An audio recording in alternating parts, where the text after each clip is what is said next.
नमस्ते विद्यार्थियों।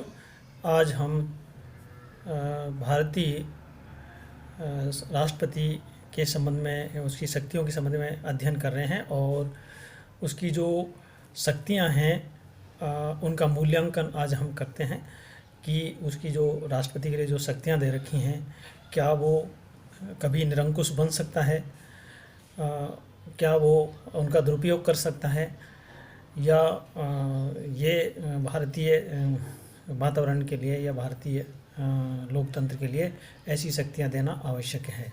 इन सब पर हम आज अध्ययन करेंगे। तो सबसे पहली बात यह है कि जो राष्ट्रपति हैं उसका जो जो संकटकालीन शक्तियां उसके लिए दे रखी हैं कार्यपालिका। सामान्य काल में जो शक्तियां दे रखी हैं उसमें तो मंत्रिमंडल के आधार पर, उसकी सलाह के आधार पर सारे कार्य वो करता है और उसके नाम से सारे कार्य किए जाते हैं। पर किंतु प्रश्न ये आता है कि जब संकटकालीन जो शक्तियां दे रखी हैं, आपातकालीन जो शक्तियां दे रखी हैं, उसमें वो कभी दुरुपयोग भी कर सकता है, ऐसा आलोचकों का मानना है। और इसके अंतर्गत जो शक्तियां हैं, जब सारी शक्तियां राष्ट्रपति के पास में आ जाती हैं, तो उस स्थिति में जो हमारा संघात्मक स्वरूप है भारतीय संविधान का, उस संघात्मक स्वरूप का अंत हो सकता है। क्योंकि जो शक्तियों का विभाजन हमारे संविधान के अंतर्गत किया हुआ है केंद्र एवं राज्य के बीच में, राज्यों के बीच में, वो सारी शक्तियाँ आपातकालीन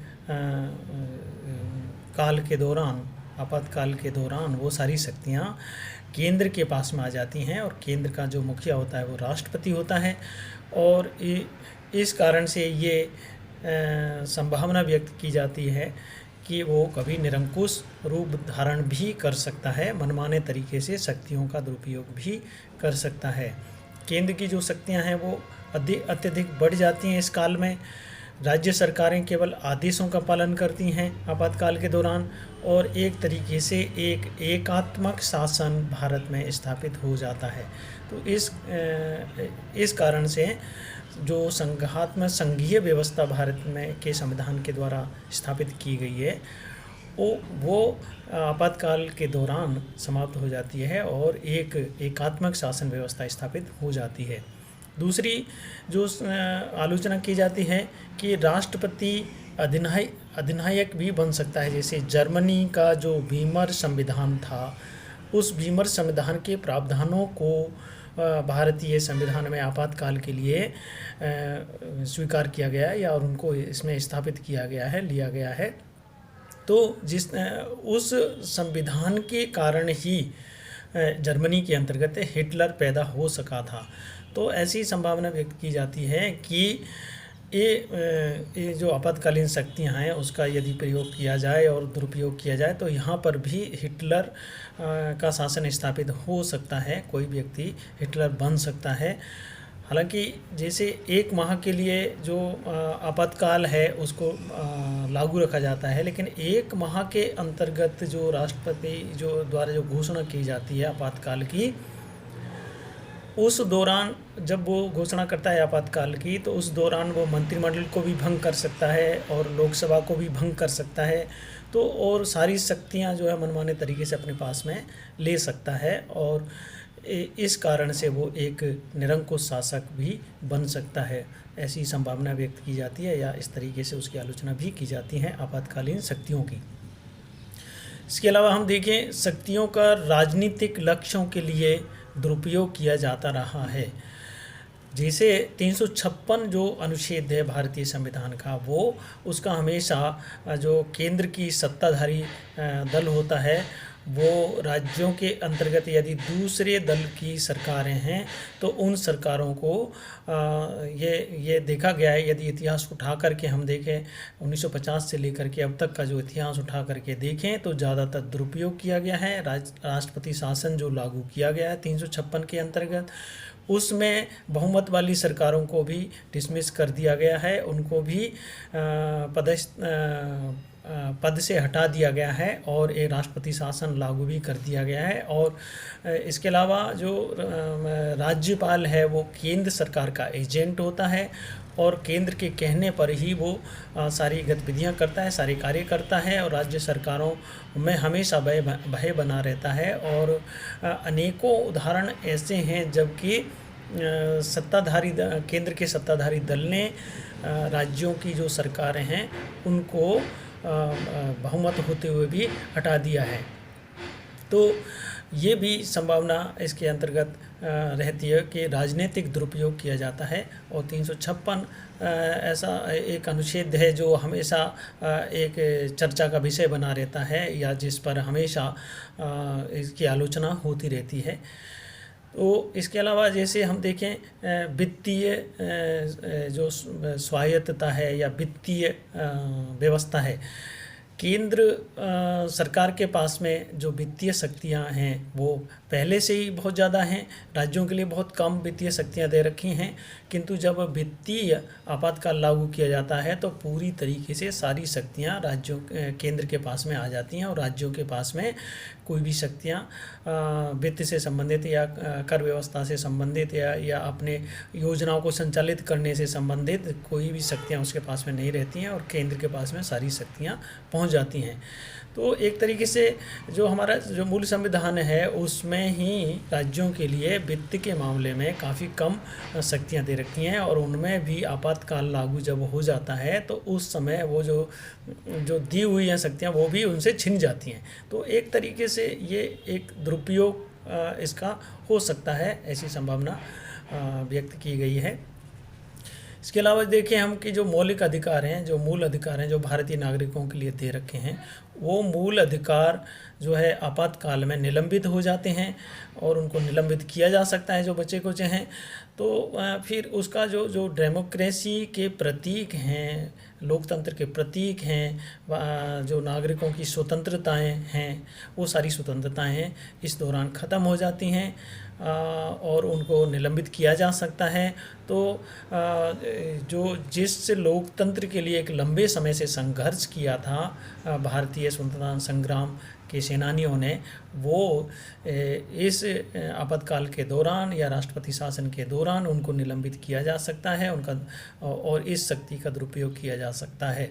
तो इस कारण से भी हम देखें कि ये एक आलोचना का कारण है संकटकालीन शक्तियाँ। किंतु दूसरी तरफ हम देखें कि ये जो संकटकालीन व्यवस्था है भारतीय संविधान के अंतर्गत, उसकी उपयोगिता क्या है, औचित्य क्या है, क्यों वो आवश्यक है अथवा नहीं है, इस पर थोड़ा सा हम प्रकाश डालते हैं, वो समझने का प्रयास करते हैं।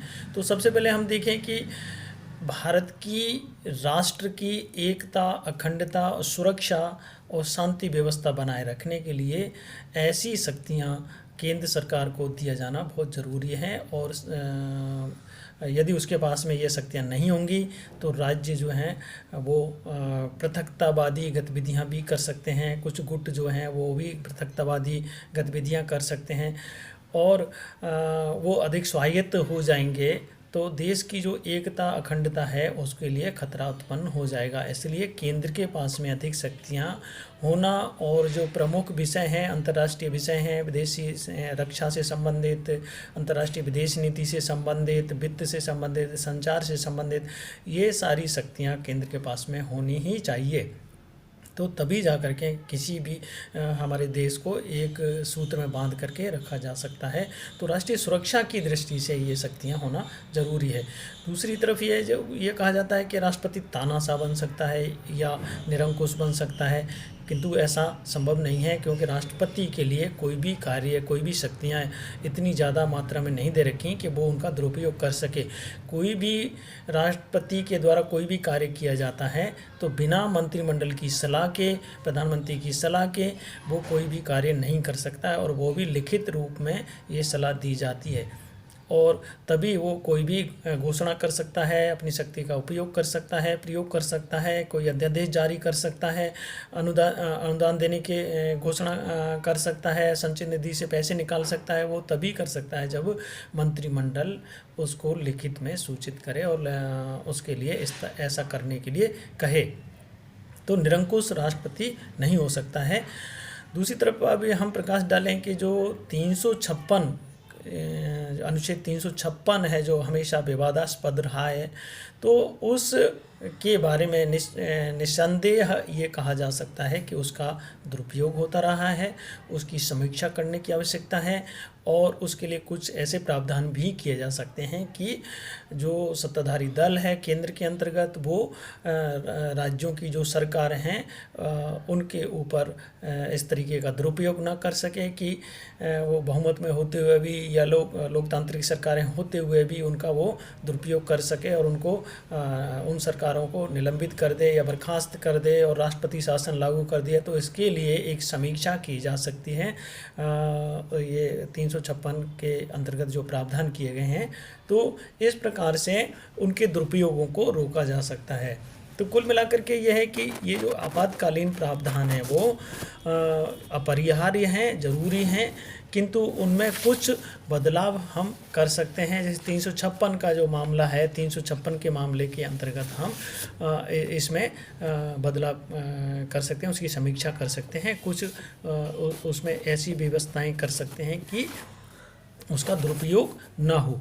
फिर देखिए, हम वित्तीय व्यवस्था का मामला है, तो वित्तीय जो का दुरुपयोग की बात आती है, तो उस केंद्र के पास में जैसे वित्तीय पावर अधिक हैं, तो जब आर्थिक मंदी आती है या आर्थिक व्यवस्था खराब होती है, उस स्थिति में उस समय वित्त की जो शक्तियाँ केंद्र के पास में होना बहुत ज़रूरी होता है, तभी जा कर के किसी देश को संभाला जा सकता है।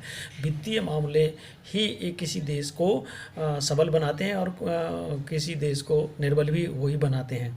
जैसे 1930 की जो आर्थिक मंदी थी, उस आर्थिक मंदी से निपटारा करने के लिए या उससे व्यवस्था को संभालने के लिए 1933 के अंतर्गत जो अमेरिका है उसने पुनर्लाभ अधिनियम पारित किया था, जिसमें कि जो राष्ट्रपति था अमेरिका का, उसके लिए कुछ वित्तीय पावरें दी गई थी और यही कारण है कि उन पावर के आधार पर ही वो अपने आप को अमेरिका जो है आर्थिक मंदी से उबार पाया था।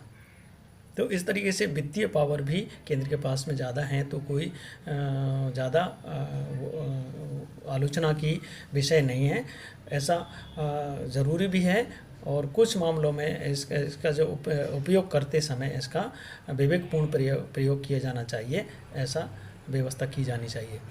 व्यक्तियों की जो स्वतंत्रता है, मूल अधिकारों की स्वतंत्रता के मामले में यदि हम देखें तो आपातकाल और जो आपातकाल है और राज्य की जो सुरक्षा है और नागरिकों के जो मौलिक अधिकार हैं, उन मौलिक अधिकारों और राज्य की सुरक्षा दोनों के बीच में सामंजस्य बिठाना ज़रूरी है। और क्योंकि जब देश की एकता के लिए, देश की सुरक्षा की ज़रूरत होती है, तब ये अधिकार होना, ये अधिकारों को निलंबित करना ठीक है और राज्य की सुरक्षा सर्वोपरि होती है। देश यदि बचा है तो नागरिकों के अधिकार भी मिलेंगे और देश नहीं बचता है तो नागरिकों के अधिकार वैसे ही ख़त्म हो जाएंगे। तो इसलिए ये जो आपातकालीन प्रावधान है वो उपयुक्त हैं, सही हैं, उनका दुरुपयोग नहीं किया जा सकता और किया जाता है तो उसकी समीक्षा की जा सकती है। कुछ मामलों में उनकी समीक्षा की जानी भी चाहिए, ऐसा मानना है भारतीय समीक्षकों का। तो इस प्रकार से आपातकालीन प्रावधान जो किए गए हैं भारतीय संविधान के अंतर्गत, उनका मूल्यांकन किया जा सकता है। आज इतना ही, बाकी का आगे। धन्यवाद।